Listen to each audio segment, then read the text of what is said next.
And I'll call the meeting to order, and we recognize that we meet on the traditional territory of the LHTAKO DENE Nation. With respect to the agenda, I don't have anything new or any late items, so if I can have a motion to adopt the agenda. Councillor Runge, so moved. Councillor Rudenberg, second. Questions or comments? All in favor? Any opposed? Carried. And adopting the regular council meeting minutes of July 28th. If I can have a motion. Councillor Goulet, so moved. Councillor Vic. And I want to thank Councillor Elliott as acting mayor for what I understand to be a stellar job of managing that meeting. How come the easy meetings are all the ones when I'm away? That's what I want to know. Anyway, thank you for that. So on the motion to adopt, all in favor? Any opposed? Carried. Are you okay, Rose? So no. So you're not okay? Oh, good. Okay, so we are privileged today to have our ambassadors, both outgoing and incoming ambassadors, in the room with us. We are now living in the strange COVID world, and so our ceremony here will be quite different than in the past. But I think for the young women that we have here, it's a bit of a relief for you because I can't put you on the spot and make you give speeches and all of that. I've got a very rigorous agenda that I have to stick to. So before I introduce the outgoing ambassadors, I do want to say on behalf of Council that once again, we appreciate this program. We think it is a vital program in our community, not only from the candidate process and the internal dynamic and the growth that each of you have the opportunity to participate in as a candidate and as an ambassador, but also the contribution to our community. And the outgoing ambassadors, I want to recognize, how many events, how many times you've been volunteers, how many times you've assisted volunteer organizations in our community, and it is very much appreciated, not just by those groups, I think, but the community as a whole, and certainly by Council. So I want to thank you for your service. I know you've all got different plans and futures ahead of you, but hopefully you will continue that service mentality wherever you go, and hopefully one day you'll be sitting in the horseshoe here. I see a great nod in the corner there. Sitting in the horseshoe, because we need that youth and vitality and that sense of service to serve the community in elected positions too. So you know the drill. I believe you've been coached in that. I'm going to ask you to come up and pick up your plaque and pick up your rose, and then Rose at the back is going to take a picture, and I believe you're coming over to this side, Rose. Is that how you got it lined up? Okay. And I'll just stand up on here rather than meeting you in the round. And so Haley Murray, would you come forward, please, and pick up your plaque and rose.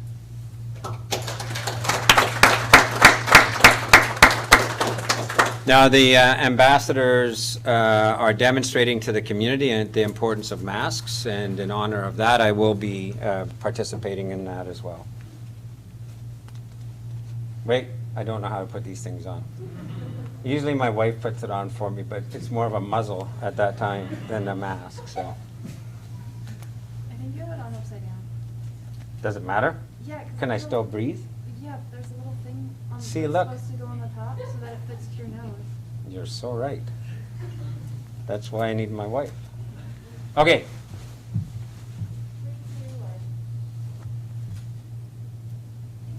And don't tell me I look better in the mask, Rose. I know you're thinking it back there. A mask and a hat, and I would look handsome. I'm sure of it. Okay, next would be Sydney Williams.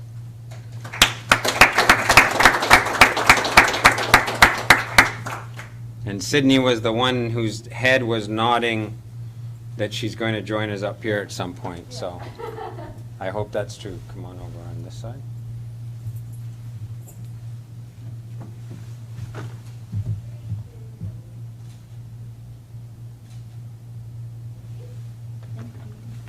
Thank you. And Melissa Runge.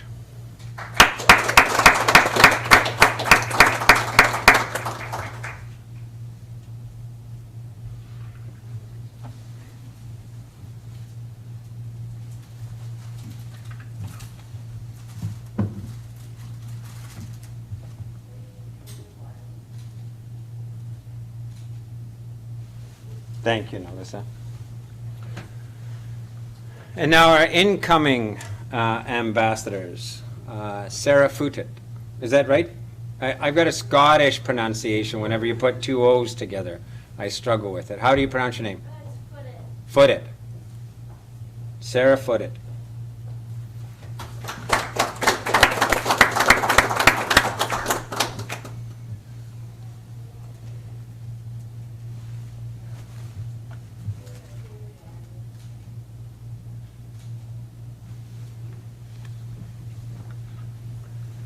And Beth Mattioli.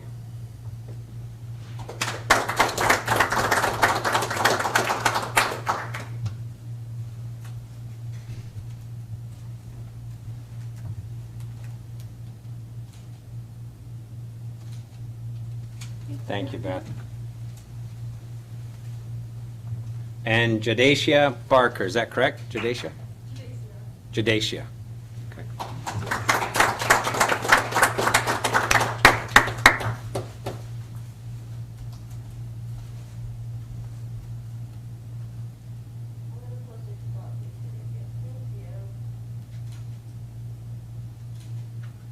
Great, thank you. Thank you to all three. I look forward to seeing you around in the community this year. And I know it's going to be an odd year with respect to events and all of those things, but as everybody's saying, we will get through this together. So thank you for being here tonight and putting your name forward and being our ambassadors.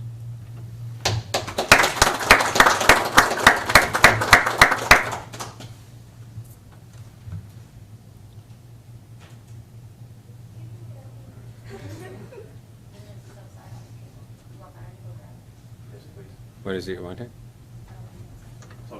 Okay, thanks, Rose.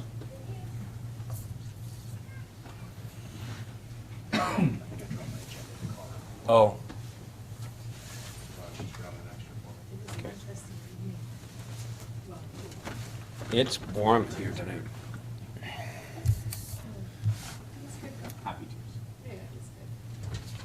Okay. Moving on to our regular business, the Cariboo Regional District highlights. Just a couple of things that I want to point out on that. You can see, and it's for council's edification, the concern around volunteer fire departments. I wanted to clarify for council, those are what are regarded as the independent volunteer fire departments. They're not the Cariboo Regional District's fire departments, and there's some emergent legal issues around local governments association with any fire department. So I thought in here, because we have mutual aid agreements with the Cariboo Regional District's fire departments, those are not the ones that this is referring to. Those are the smaller independents out in Horsefly or Big Lake that do or don't do a levy of their residents on a voluntary basis to have a small independent operation. And the legality around fire departments is becoming pretty fuzzy, and the regional district has to be very careful in their relationship with these. That's what that's all about, and it's a pretty substantive conversation at the Cariboo Regional District. You'll note under the Committee of the Whole on the second page of the report that we're going to be engaged in a conversation about the establishment of a regional trails and parks service. So that would be an entire Cariboo Regional District-wide taxation. So it would be a levy for all Cariboo Regional District residents, and our residents are Cariboo Regional District residents, so they would be part of that levy. And similar to REC, et cetera, except it wouldn't have any boundaries like REC does. And it's to begin to give sustainable year-over-year support for things like our trails initiative, for things like boat launches. We've struggled with who owns Dragon Lake Boat Launch, how do we get it repaired, and if we want to do some more rec sites and parks associated with trails and all of those things. So the discussion is beginning. You'll see that some money has been put aside from feasibility funding for the CRD to lead that process. By happenstance, I had a conversation with the mayor of Burns Lake when I was up there recently, and the Lakes Regional District is going through the same conversation.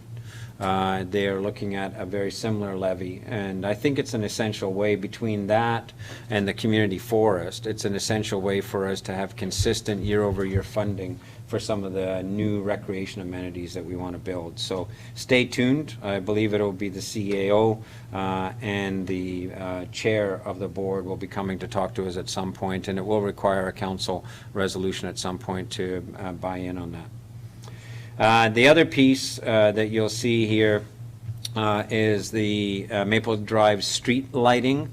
That has been given final reading, so that will go to an alternate approval process, and so that is out there. There's been a couple of town halls, or at least one large one. There's been some surveys done. There's an indication that there's some support for that. The indication, though, from the group was that the geographic location for the levy had to be bigger than just down Maple Drive. And so they have described a bigger geographic area for that street lighting. And again, the regional district cannot raise taxes without a vote on a situation like this where they're doing an additional function. So we'll see how that goes. Okay? Any questions on the CRD board highlights? It's for information only. Okay. And I put a place marker here because we got so much going on, and it feels like, you know, the summer we get into a bit of the doldrums, we don't meet as often, etc., but it doesn't mean, as we're seeing in tonight's meeting prior to our regular meeting, lots are on the go. So I want to update council verbally on some things that are on the go and that are live for the community. The first is the disposition and sale of CNC wood products.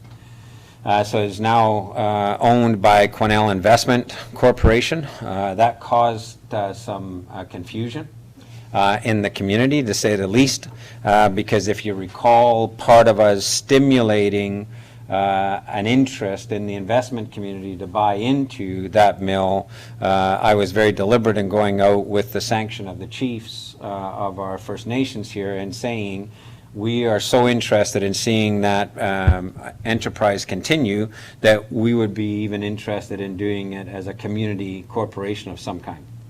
So the Quesnel Investment Corporation seemed to suggest to a lot of people that that's exactly what we did and that we bought the mill. And so our Forestry Innovation Center staff got quite a few phone calls about how we could use property tax dollars without referendum to buy a mill, including whether or not I was looking for a new job because I had announced my retirement and was planning on managing a mill. So, so anyway, we had to do some clarification around that. It is a new corporate entity. It's a group of investors. Mike Jenks, Jenks, is the lead for this project for him. Mike and I have chatted on the phone. Unfortunately, our schedules have not allowed us to meet in person. I've had some ongoing conversations with the staff at CNC as well. The desire is to get it up on one shift as quickly as possible, and they're looking at some pretty significant reorganization of the operation. But Mike is quite excited, and the reason they bought in, they're quite excited about the product line. They think it is a niche, they think it's quality, and they think that there's a really good and growing market there for it. So I was able to connect them with West Fraser and make sure that they were well connected to our other major player in town here. And we will be seeing something coming our way on the Bill 22 review. So Bill 22, of course, is the new NDP legislation that engages communities, First Nations and local governments, in any disposition of licenses. And they do have a license that needs to be signed off by the province for the new company to be the holders of that license. So as early as yesterday, I was in conversations with them about that process, and we're still not quite clear how it'll come forward. So any questions about kind of where we're at with CNC or QIC, I think? They haven't quite come up with a name for the operation yet. Okay. The second piece I wanted to give you an update, and we sort of talked about it briefly. We've had a couple of conversations with the Minister of Agriculture around food security. The whole COVID piece is really highlighted, the desire for growing local, feeding local, and so it's fed into that process. The Minister of Agriculture is very interested in seeing us advance our food innovation hub. They're making some changes around abattoirs. They're looking at things like local economies around food. We have spoken with her because the hospital project for the renovation of their kitchen has been approved, and so that $6 million or $6.5 million project is going to proceed. So we've been talking to her about whether or not Quesnel could be a pilot for local food production into the hospital to make locally sourced food products as well. That fits with our food innovation hub. So that's been pretty live conversation over the last month or so, and a keen interest in us moving and advancing our food hub and some other aspects of food security. The third is the interconnector project. So remind me, I believe it was with either the day of or the day after the interconnector business case went to the executive of the Ministry of Transportation that somebody decided to have an accident on the Quesnel River Bridge and back the traffic up 4 kilometers on either side. So that was really interesting for us because we've been working, of course, with the Ministry of Transportation. We're very pleased with what has been advanced, and we're trying to get the city manager, because of vacations and the lead that we've been working with is now on maternity leave, and so there's a new lead for the project. The second person in is still there, and she's great for us. But we are hoping to get them in front of council to walk through the submission that they've put forward. We're quite happy with the submission. We're happy with the business case they make, and we believe that the incident what we had actually not only validates the business case, but amplifies it, because the experience that we had there went well beyond the operational scenario and theoretical scenario that they had if there was an incident on that bridge. So I don't know if you want to speak to that city manager, because I know you've been trying to get in touch with them about getting them here in public process and so on, but maybe you could update.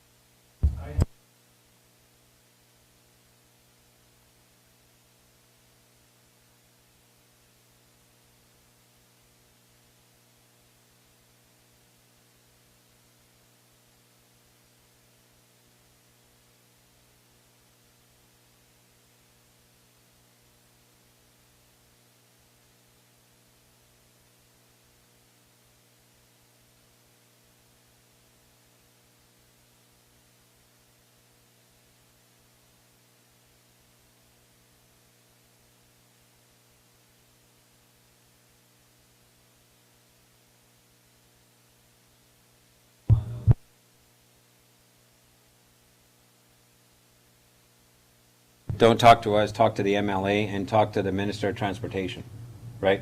Because it's the case for fixing that bridge.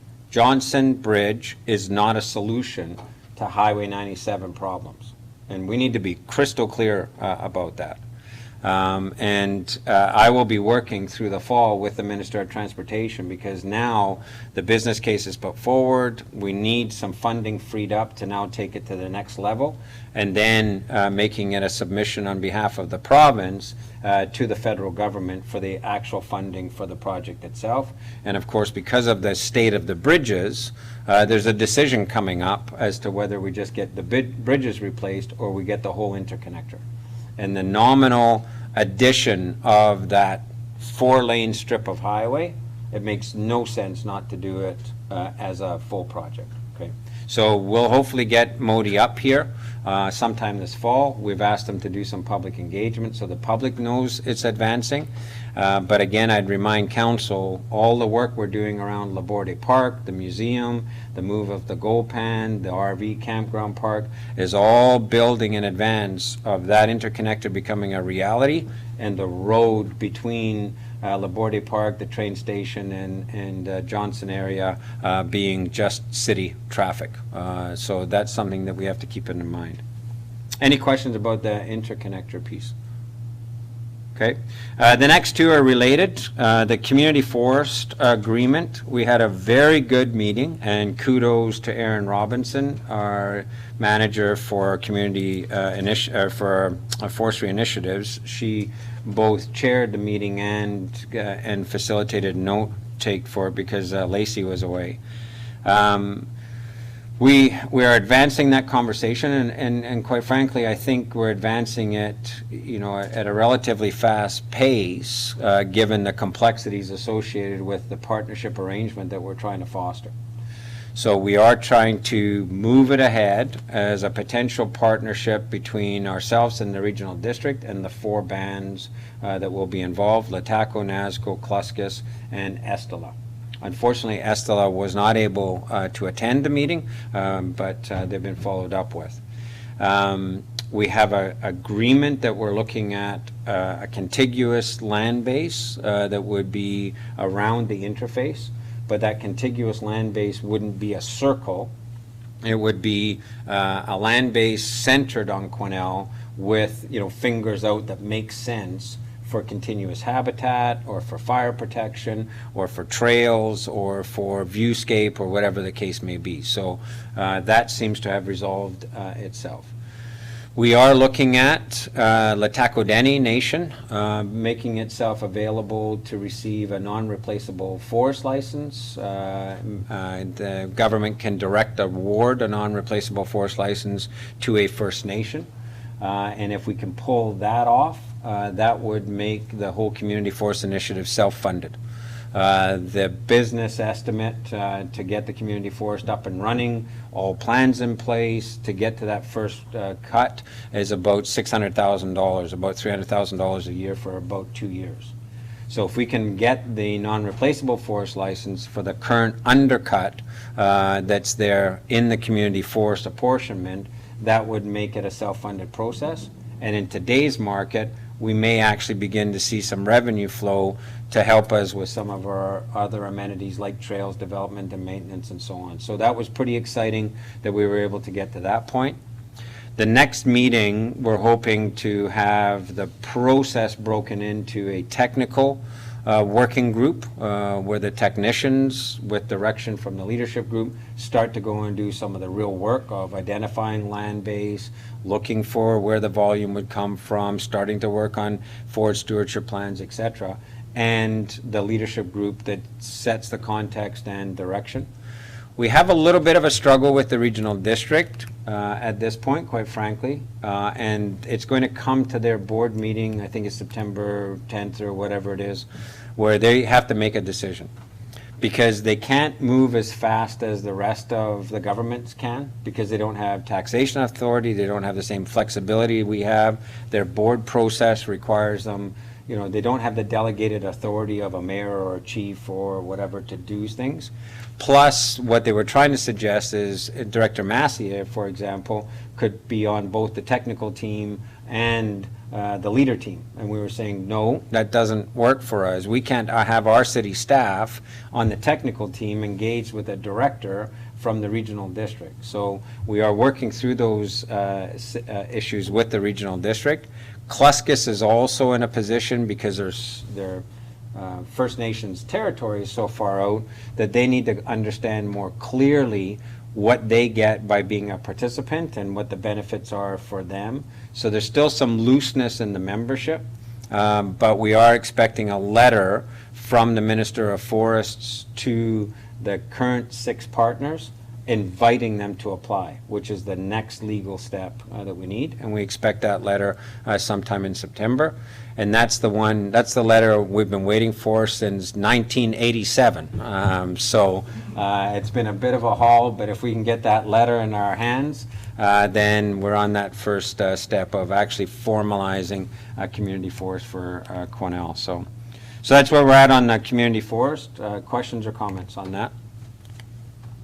Okay, and then the final one is we've been the first ever community invited into a federal think tank process. And it's a think tank process on forestry. I participate every Thursday on a 2-hour conference call with senior policymakers from the federal government, and in this case, senior members of the Forest Products Association of Canada, the Chambers of Commerce. There's a whole crew of people, including academic researchers, on the call. And they're stepping us through a process to create a framework for the federal government to try and figure out how to come in to help with innovation, competitiveness, and support for the transition of the forest sector. So this Thursday will be our 4th actual think tank conference call. We had 2 calls before that. And one of our forestry initiative staff participates with me on the call.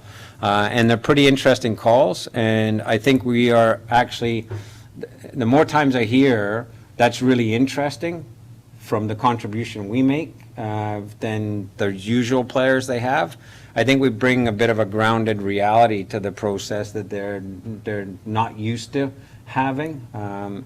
So as an example, the last conference, the last call was about competitiveness, and we were able to put forward the fact that if our communities don't have the kinds of amenities that people are looking for, if we don't have the housing that people are looking for, if we don't have the kind of attractiveness and safety in our communities, then one of the major aspects of competitiveness, human resources, is not available to these companies.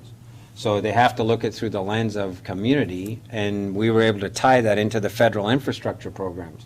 So if the federal infrastructure programs don't work for us to build the kind of community that we need to be resilient and to be attracting human resources, then the companies that are operating in our communities don't get the workforce they need to continue to be competitive. And that's the kind of thing to go, oh, that's really interesting, you know, because they don't think about it through that lens. So it's a good process. Okay, that's it. For me, any questions or comments about stuff that's kind of going on at a strategic level? Okay, so that's information only. Moving on then to staff reports.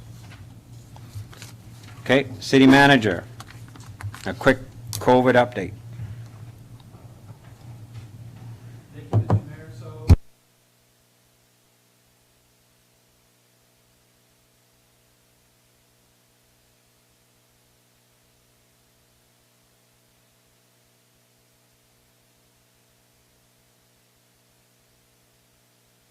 That we can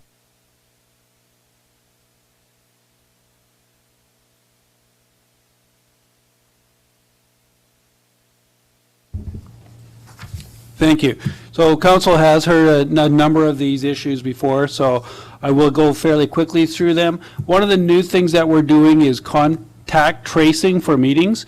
And council, I'm not sure if you noted out there in the lobby, is a register where people can sign up that they're in the meeting, and that's a requirement. So the requirements for the meeting, the contact tracing, providing hand sanitizer, and then obviously the social distancing and the limiting to the number of people in the meetings.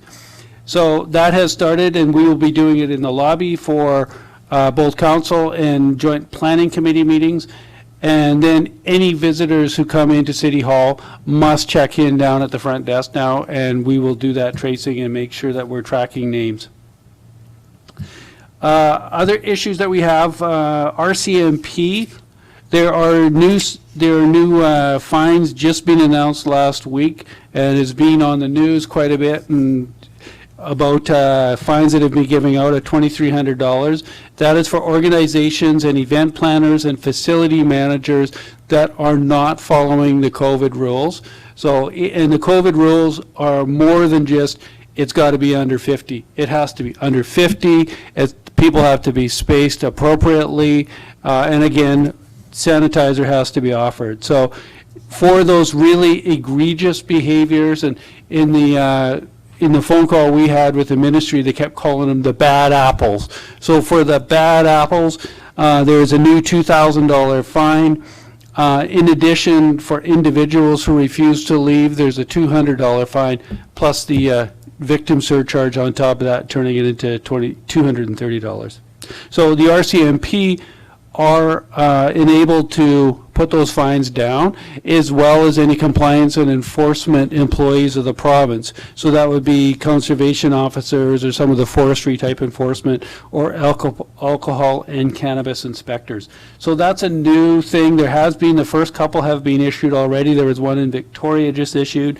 It's all over the news when this $2,000 fine gets issued, which is quite a teeny little piece of news to make national news, but it is. So our own bylaw enforcement officers do not have the authority to issue that fine, and it's similar to what's been going on previously, where our bylaw officers tend to act as a liaison. So if the public has questions about what's the fine or what are people allowed to do, they can call our bylaw people, who can then be in contact with the folks from the province.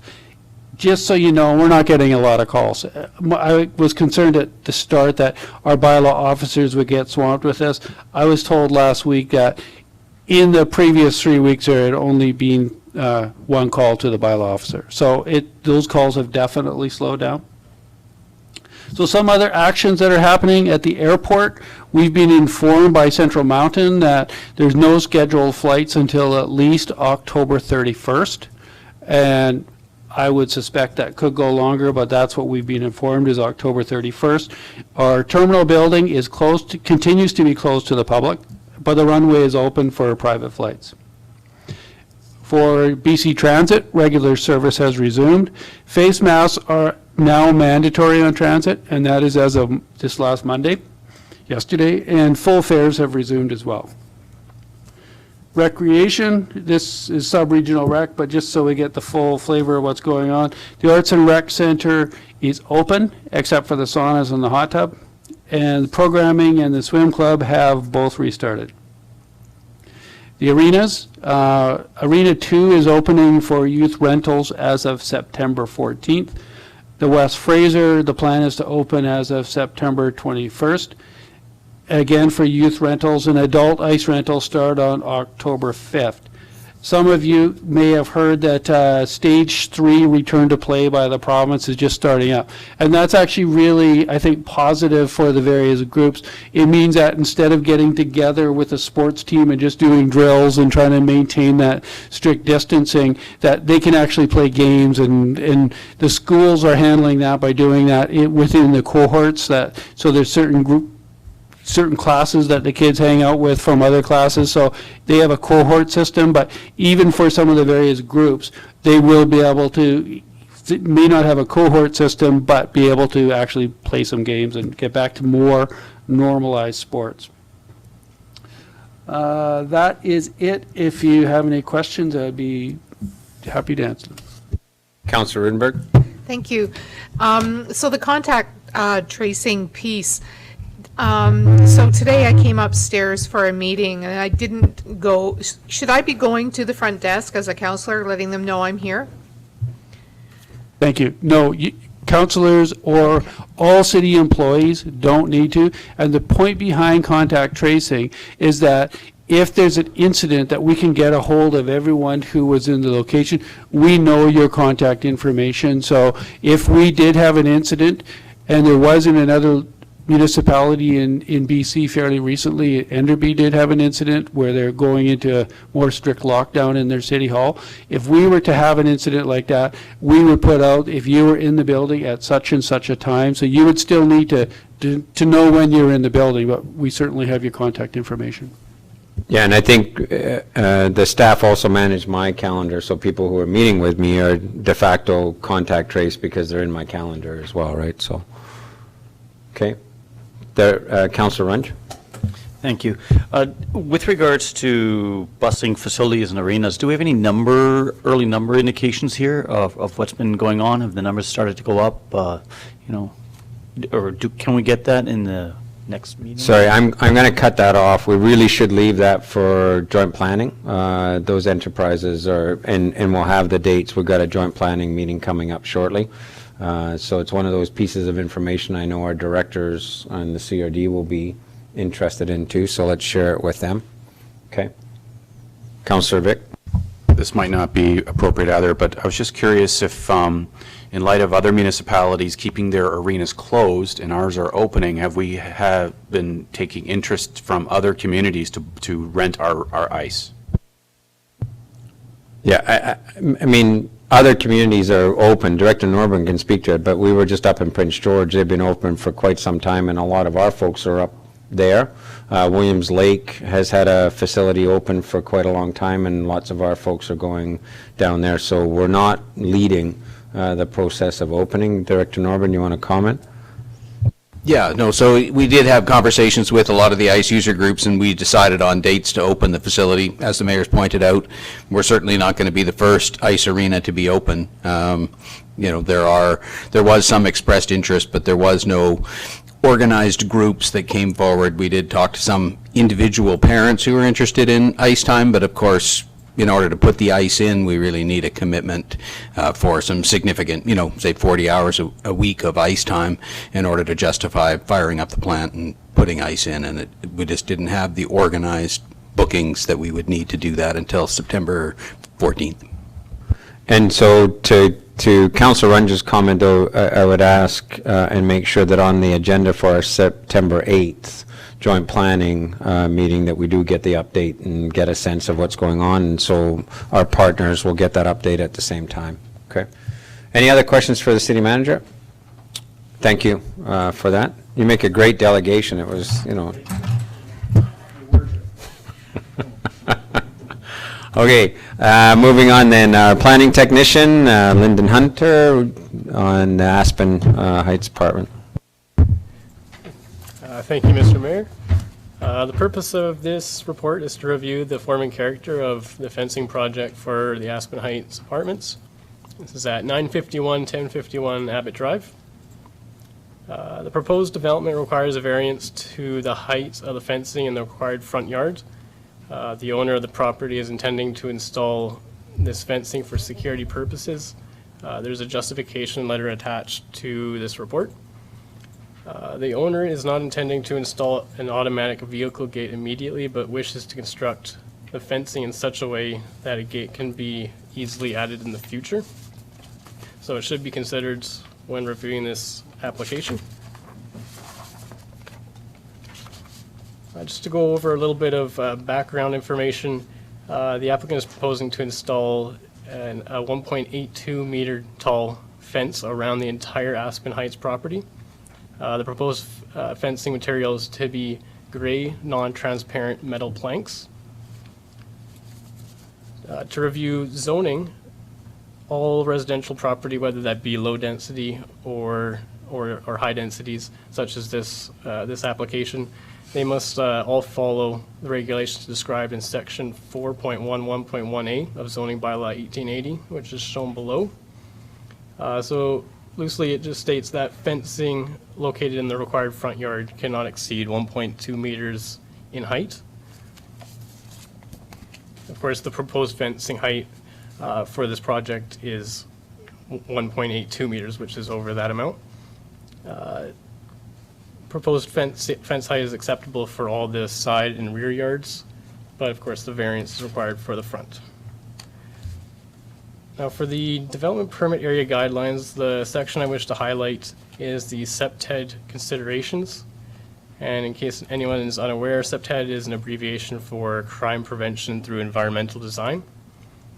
And the principle is to not create invisible spaces where the public cannot see into.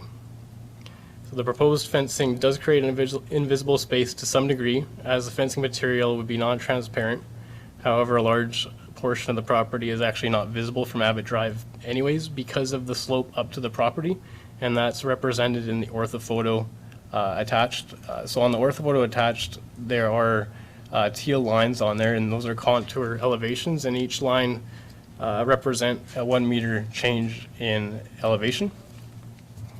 It can also be seen on the site photo attached as well. Presently, a portion of the parking lot is visible if traveling eastbound on Abbott Drive, and this visibility would be compromised somewhat if the proposed fence was installed. City staff have discussed with the owner the possibility of installing a semi-transparent fence for a section at the front of the property to increase the visibility of the parking lot.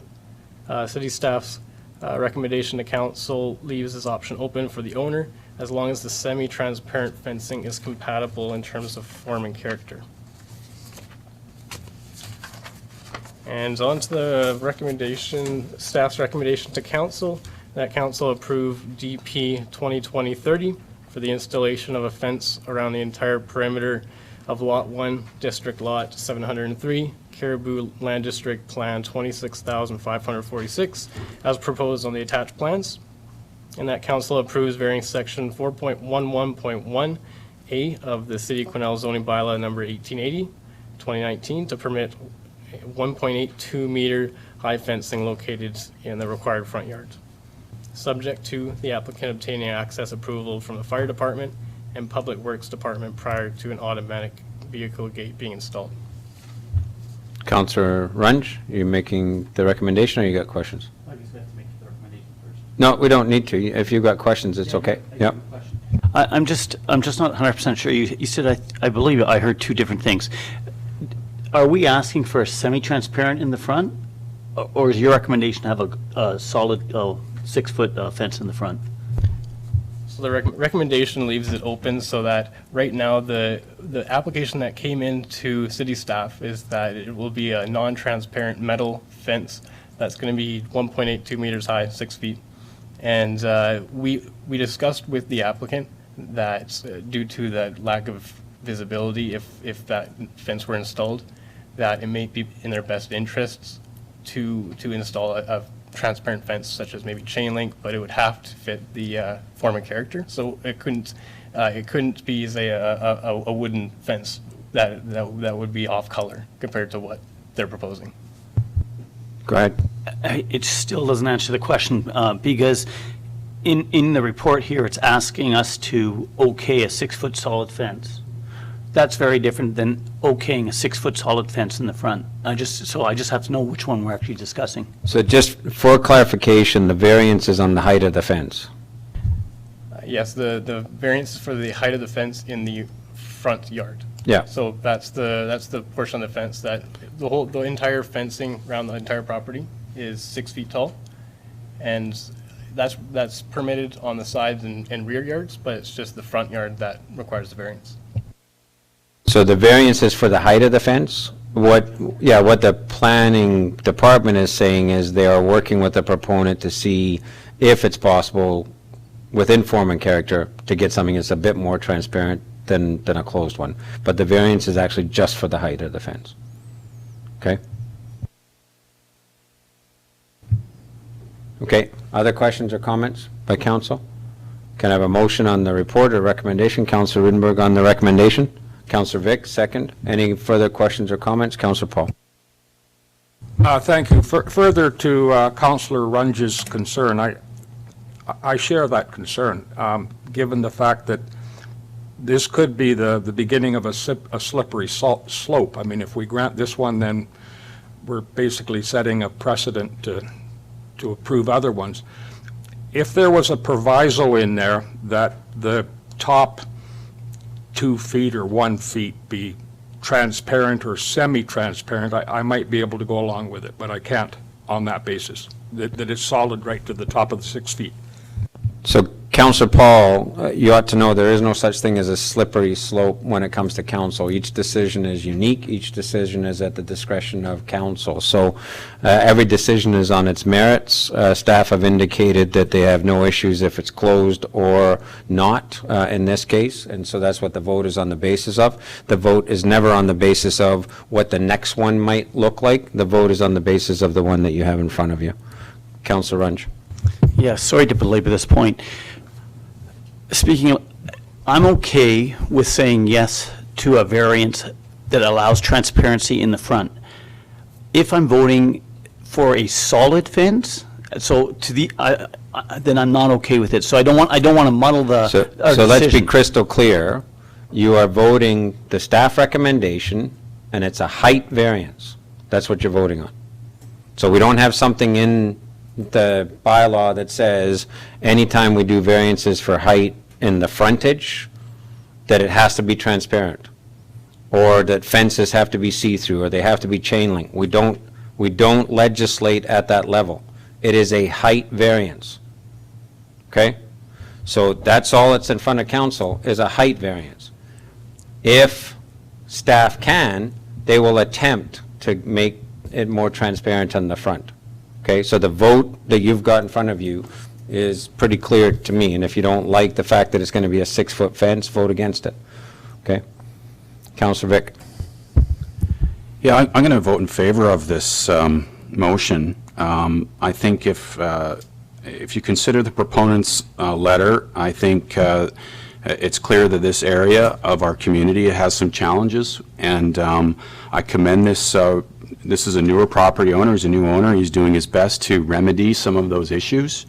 I understand there's a concern with the height, but I think taking taking it at its whole, I think the owner is making a good decision to try and control some of the issues he's having there, and I'll support the motion based on those merits. Councillor Elliott. Thank you, Mr. Mayor.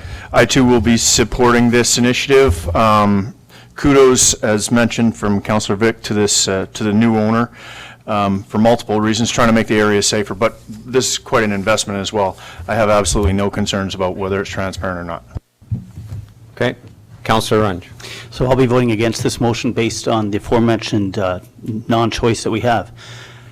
As a property owner, if I had a person beside me with an OCP that said 6 feet, and then all of a sudden 2 people beside me put a 4-foot fence, and all of a sudden they put 6-foot fences beside me, and it caused issues with the road for sight, and it causes actually a solid fence that also causes security issues on the other side, I wouldn't be in favor of this. So for that reason, I'm going to vote against it. So Councillor Runge, I just want to be crystal clear. You have the right to speak on your behalf. We have no neighbors in the report or anybody who's speaking against this. So you can't speak on behalf of the neighbors. You can only speak on behalf of your own comfort level. And we are only talking about a height variance, okay? If you want to introduce to this council a height variance must have transparency or all of those things, that's your purview. Take it to policy committee, see if they want to take a look at it. In front of you is a height variance only for the frontage property. That's the decision you have to make, and you make it on its own merits by yourself, not on behalf of neighbors who have not come to this council to speak, okay? So any further comments that add to the debate? Thank you, Mr. Mayor. I wanted to bring up a couple other points too that are in the report, but I did not speak out loud on. And that's the other aspects that actually help eliminate some of the invisible spaces aforementioned. And that includes the property owner potentially adding some more street lighting in the parking lot area, which will increase the visibility for the residents in the apartments. So if you look at the ortho photo attached to the report, the apartments are oriented in such a way that visibility from the units is definitely present, and that should help with the overall visibility of the parking lot. Okay, on the recommendation for the height variance, all in favor?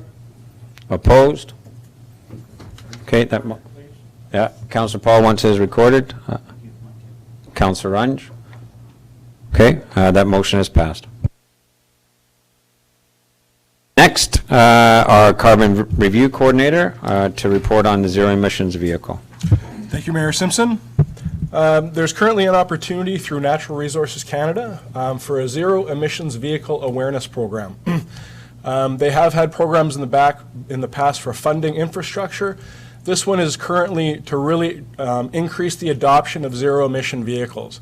As you know, in Quesnel, the city itself and our community, the #1 greenhouse gas emission is transportation, and it is something eventually we're going to have to address. It looks like we have the opportunity to replace a bylaw services SUV 1 year in advance. What that would do is give us the opportunity to have a very, very visible community vehicle showing electric vehicles can drive here in Quesnel. The option we're suggesting is for a small SUV. It's something very popular in our community. People still have the perception you need something larger to drive in the winter. And we have priced out what's called the Hyundai Kona, over 400 kilometers of range, very capable, traction control, and it would replace our bylaw services vehicle. No problem at all. There would be no lack of service. With an electric vehicle, there is service requirements. They are limited. I've spoken to the dealer in Prince George, and it sounds like they are allowing other customers in Smithers and elsewhere to do servicing local. The first several sets of servicing are just tightening bolts and the same service you would have with an internal combustion engine vehicle. So there might be that opportunity as well that we don't even have to drive it to Prince George and back for those services. An electric vehicle like this will really show our vehicle or our community that it is possible. I know I've spoken at length about transportation, but we are going to have something start this at some point. And this opportunity to have 50% of the funding come from Natural Resources Canada is a nice opportunity. We would be replacing a vehicle 1 year in advance, but again, having 50% of the funding come for a vehicle that's far more capable, far more advanced, and should last well longer than the 10 years that currently our vehicles are scheduled for. So we've looked at the application. The application does require this council to commit funding before we can apply for funding. In the application, it does also look like it's one of these federal grants that if we have all the check boxes listed, we will get to the second round, and then they will score these applications, and then the highest score is based on the amount of funding available. I think we have a very strong opportunity. Number one, we're a northern city. Number two, we're going to have an SUV. And then the third is to have an electric car charger here at City Hall, not just for use of our vehicle, but any of our patrons who come here. We could have that on Plug Share BC, and again, really increase the awareness of zero-emission vehicles here in Prince George. So the recommendation I have is that Council approves the submission of an application to the Zero Emissions Vehicle Awareness Program through Natural Resources Canada to purchase and promote an electric SUV for use by bylaw services, and that Council approves the use of city funds up to $27,500 from the Equipment Replacement Reserve to provide 50% of the cost to purchase and showcase an electric SUV for use by bylaw services. Councillor Elliott's making the motion, Councillor Rudenberg second, and just for clarity, it is to showcase in Quesnel. Sorry. That's okay. You were talking about the dealer being in Absolutely. Prince George. So the question begged about the dealer being in Prince George, is that because we couldn't get it through a dealer here in Quesnel at this point? Yeah, the vehicle's a Hyundai, and there's no dealer in town that supplies those electric Hyundais here. And that's what would be the benefit then of servicing locally. If the Hyundai dealer certifies that meets their service requirements, then we can get that dealt with locally. Is that Yeah, and then right? there's no need to travel back and forth, and we can support our local businesses with that Okay, infrastructure. super, thank you. Councillor Paul. Yeah, thank you. So I take it that the reason that we're going 1 year in advance is to take advantage of the grant opportunity. That's correct, Councillor Okay, Paul. thank you. How close were any of the 4 local dealers in meeting the specifications? I mean, if it's just marginal, I would be willing to forfeit some of that in order to keep it in Quesnel. Yeah, thank you for the question, Councillor Paul. I think part of the unique application that we're trying to do is to have an electric SUV. And the only current electric SUV out in the market is through Hyundai. So there might be options for other smaller cars, but I don't know of our local dealers currently supplying those either. So it is a bit of a chicken and an egg, and that's why this funding is here, is to really increase this awareness. And then when we do have our local companies perhaps doing the service for Hyundai, it might interest them into perhaps increasing their electric availability here in Quesnel. Councillor Paul. Yeah, so just to be clear, Chrysler or Chevrolet or Ford or Toyota do not make, or at least sell an electric SUV at the present time. That is correct, sir. Councillor Runge. Thank you. So I do have a question with regards to this program. Is there any option to have a zero emissions hybrid option? Yeah, thank you, Councillor Runge. A hybrid does not qualify as a zero-emissions vehicle. It still has an internal combustion engine within it, so these are for electric only or pure hydrogen vehicles. Not a plug-in electric with a hybrid backup? No, all hybrids will have an internal combustion engine. Even the Chevy Volt does still have combustion engine to recharge the batteries. Okay, yeah, so I'm opposed to this because I really do want to support local businesses. I think jumping ahead of the curve is not necessarily in our best interest. I think a lot of plug-in vehicles that are coming down the line will not need a $3,000 plug-in station. They'll be set up to work on 120. Well, that's what, as I'm researching these different types of vehicles, so that our savings are, I think, to the tune of about $7,000. I would rather show the community that we are sincere about reducing our carbon emissions with the technology that we have locally, either from Toyota, Chrysler, Ford, Chevy. They do have much lower vehicle emission standards that actually are cutting us way below our 3.5% that we've actually asked for here.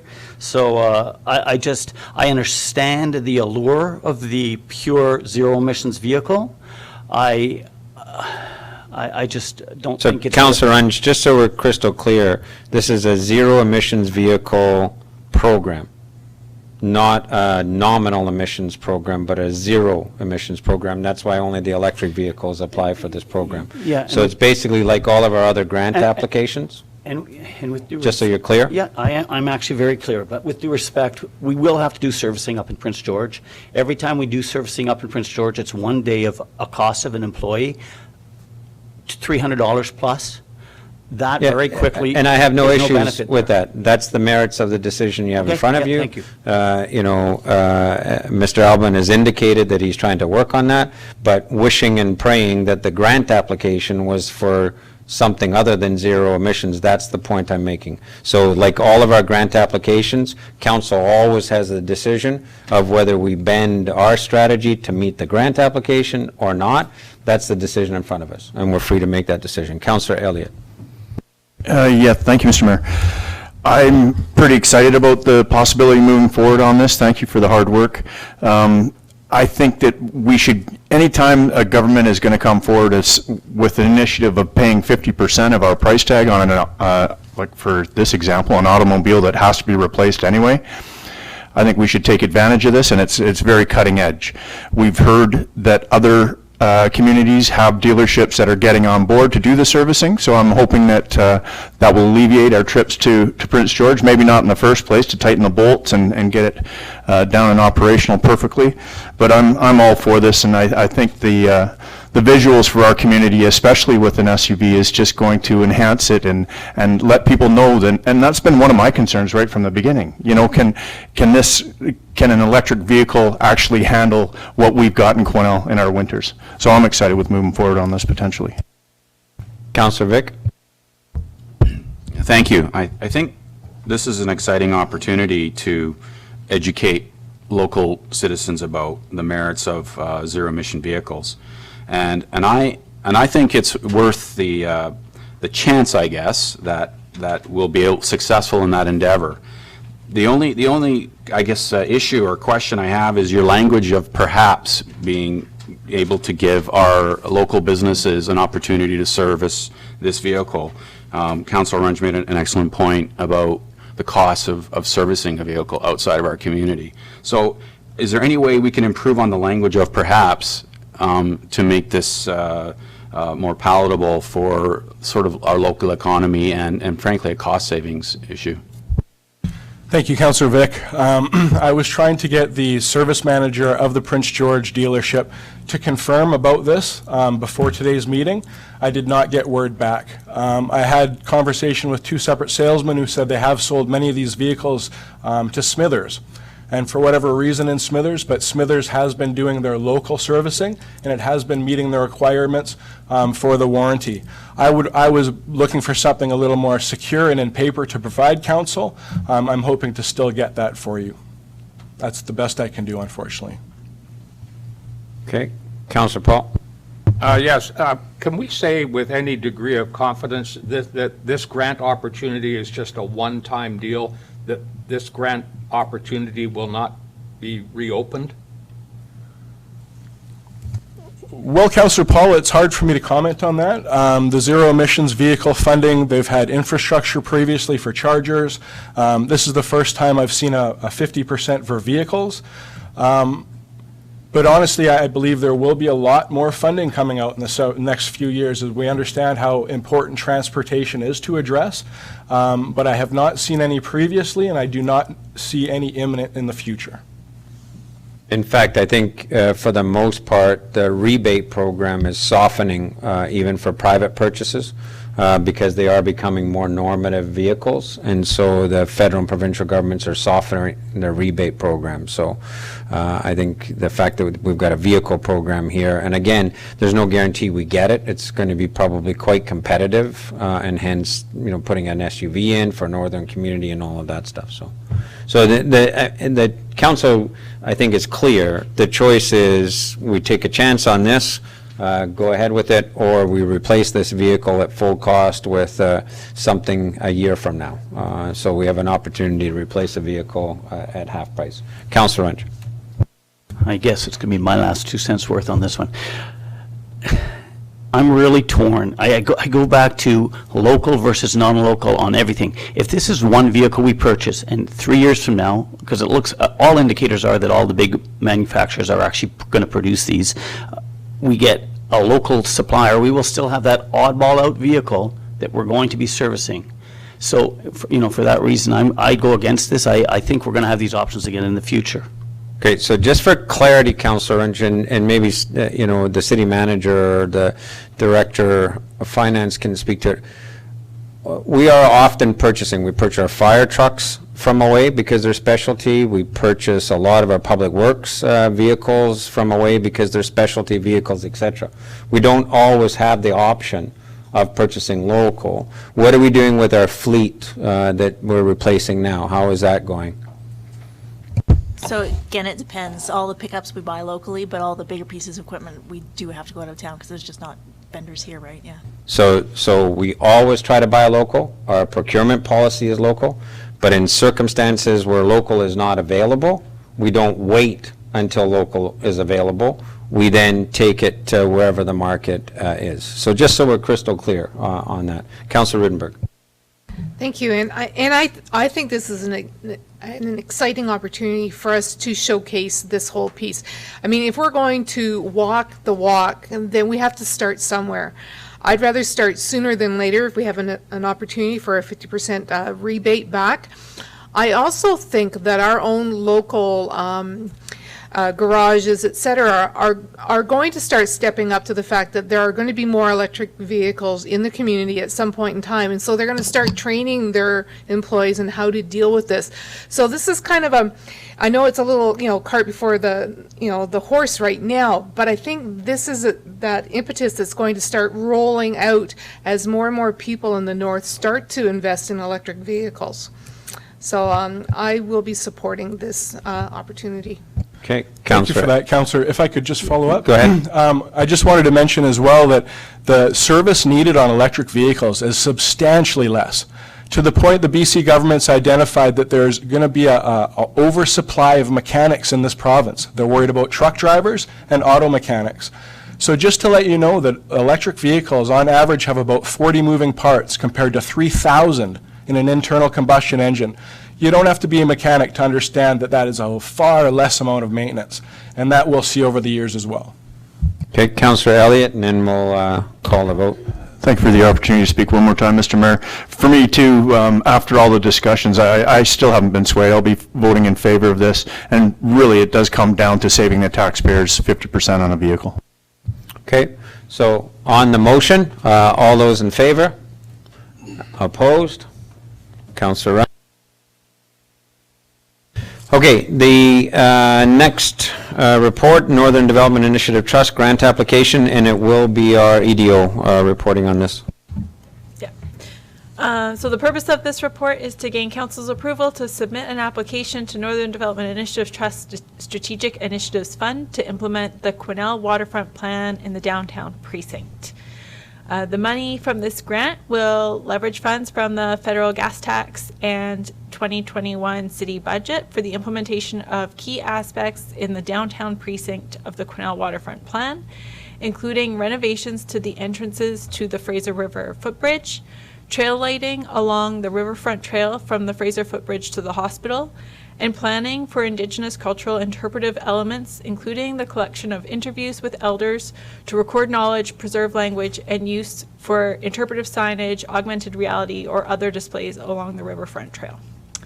So the recommendation is that Quesnel City Council supports the application to NDIT to the Strategic Initiatives Fund from the Pine Beetle Recovery Account for the Waterfront Development Downtown Precinct Project, and that Quesnel City Council approves up to $27,580 from the city's 2021 operations budget, and that Quesnel City Council approves the use of $186,310.12 from the 2021 federal gas tax fund.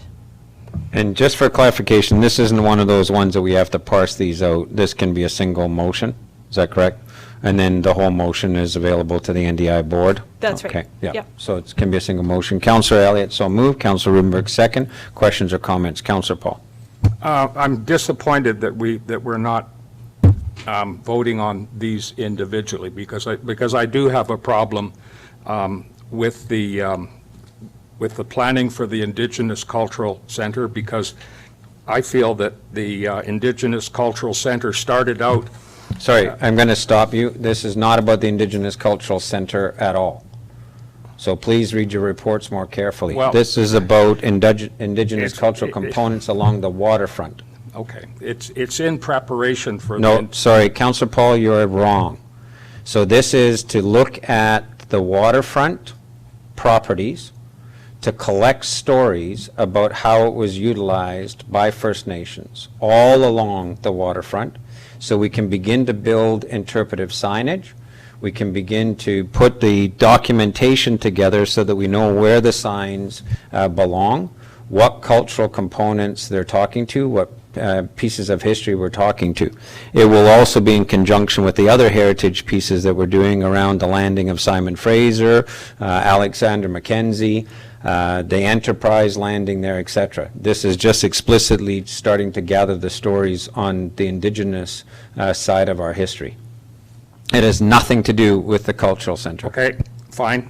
But it does, in my mind, in my opinion, duplicate on the footprints in stone display at the museum that could be continued through that program. And again, it's unfortunate because I'm going to have to vote against the Fraser River footbridge that I support, the riverfront trail lighting that I support, because I don't support one of them. So, Councillor Paul, again, so you're clear on the report you have in front of you. This is a grant application. That's what we're applying for. It's an omnibus grant application, just like we did for the Arena Precinct. That was an omnibus grant application, just like we did for Spirit Center. That was an omnibus grant application. So the grant application that's going in for funding is to try and get $900,000 from Northern Development Trust for these three integrated pieces.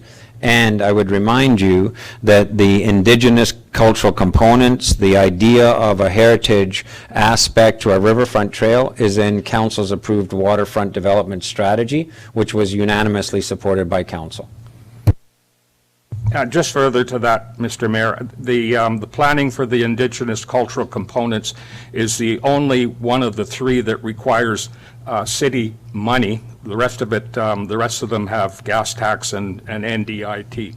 Yeah, and just for clarification for you, again, is because we have eligibility criteria for how we use gas tax funds in doing historical interpretive signage. And again, Elizabeth Hunter has been involved in this process. She is the museum curator, and she's indicated that this investigation work, research work, needs to be done. So anyway, if you've got a further comment, then we'll close it off. Yeah, just a question. Has LHTAKO DENE been asked to contribute anything towards that particular element of the package? I'm not sure why we would ask them to do something that's in our waterfront development strategy and that we are collecting to do our cultural interpretation for our tourism attraction. They have enough on their plate with other things. Councillor Elliott. Thank you, Mr. Mayor.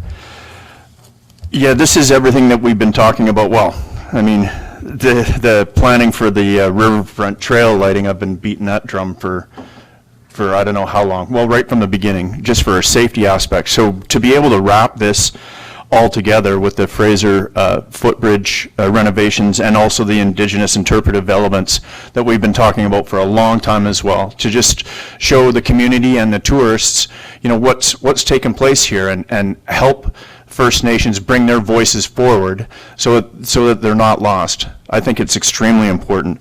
And if we're able to move forward with $855,000 in grant funding, I'm all for this, and it's the direction that we've all agreed to move on in the first place. So I'll be supporting this. Any other questions or comments that add to the debate? On the motion, all those in favor? Any opposed? Councillor Paul recorded. And thank you for that work. What's the time frame for that decision by the NDI board, do you know?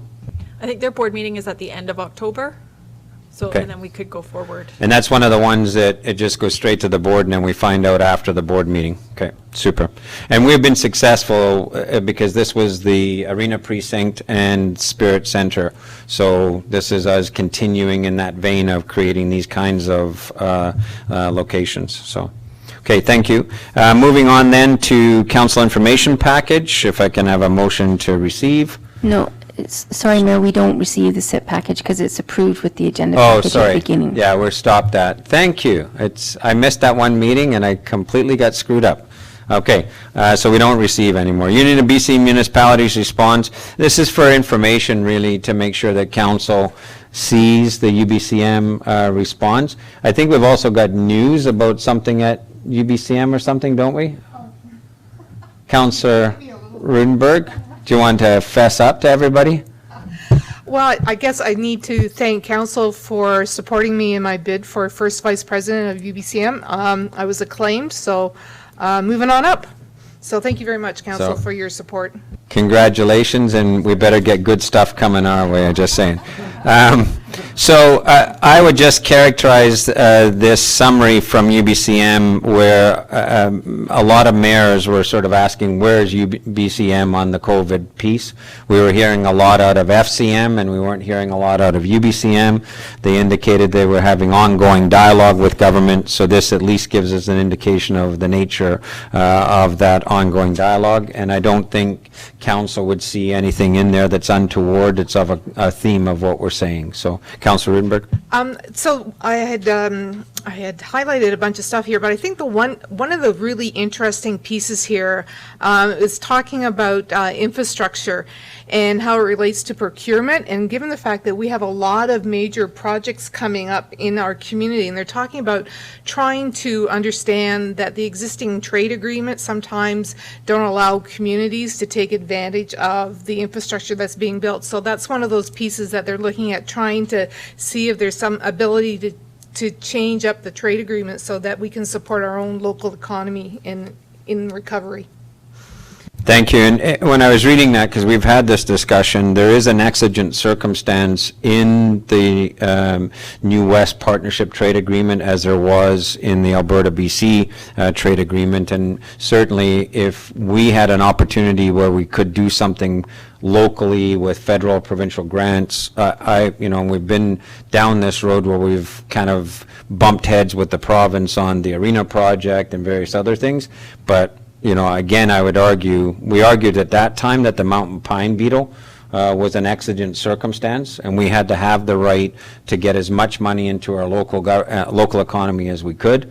I think this COVID situation is another, international, global exigent circumstance. So it is a piece of those agreements that I think if we need to, we can exercise. So Okay, so that's information just for council's edification. The Rotary Club, Ms. Albers. Thank you, Mayor. Council has received a letter from the Rotary Club of Quesnel requesting that the City of Quesnel take over the maintenance of the Sunrise 2000 Rotary Club clock that was installed at the corner of Reed Street and St. Laurent Avenue in the early 2000s. So what's council's wish here? Just for edification for council, in the last term when we did our rebranding, I actually approached Rotary because the clock was clearly having some issues at that time. And there's a slight nuance in the blue color to be more into our branding, especially when Spirit Center is all refurbished. And Rotary at that time chose not to deal with the clock. And now that it does, a few years later, starting to look a little bit threadbare, they're coming to us to ask us to take it over. So what's council's desire? That could include just asking the city manager to engage and bring something back as a staff report as well. So city manager?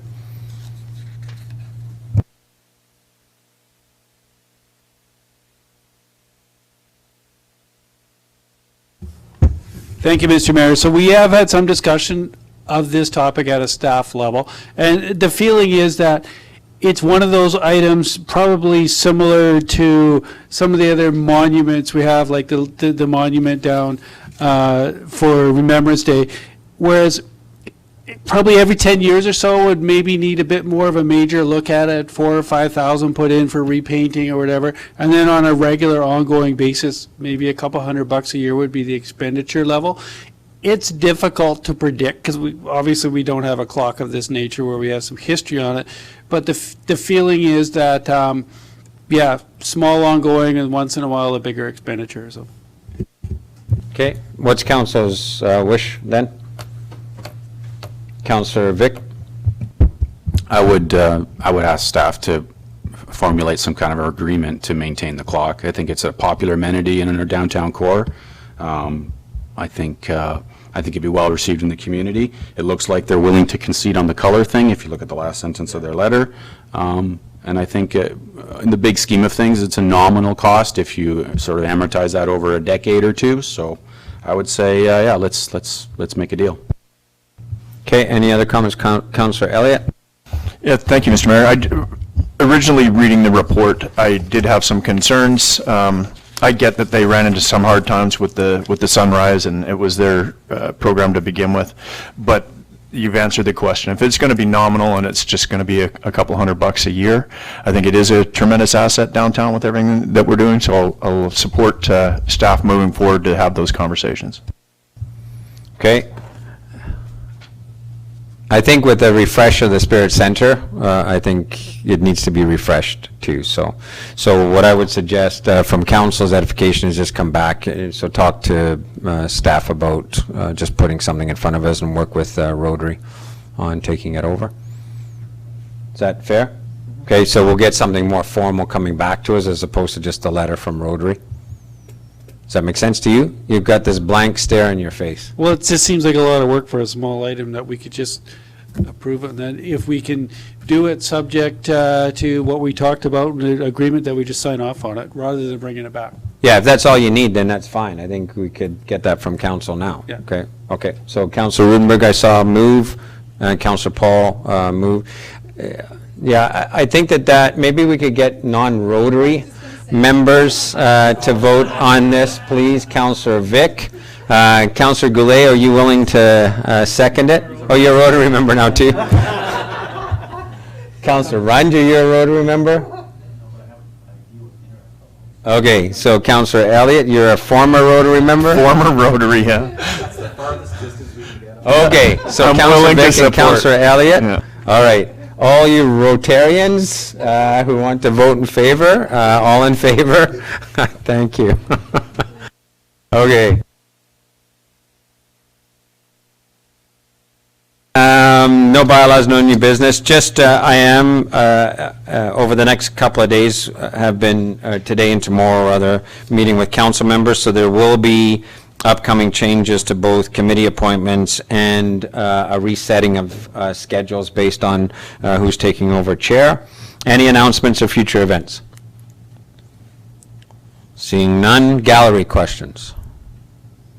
Seeing none, I would ask for a motion to adjourn, and then we will reconvene after a 5-minute break.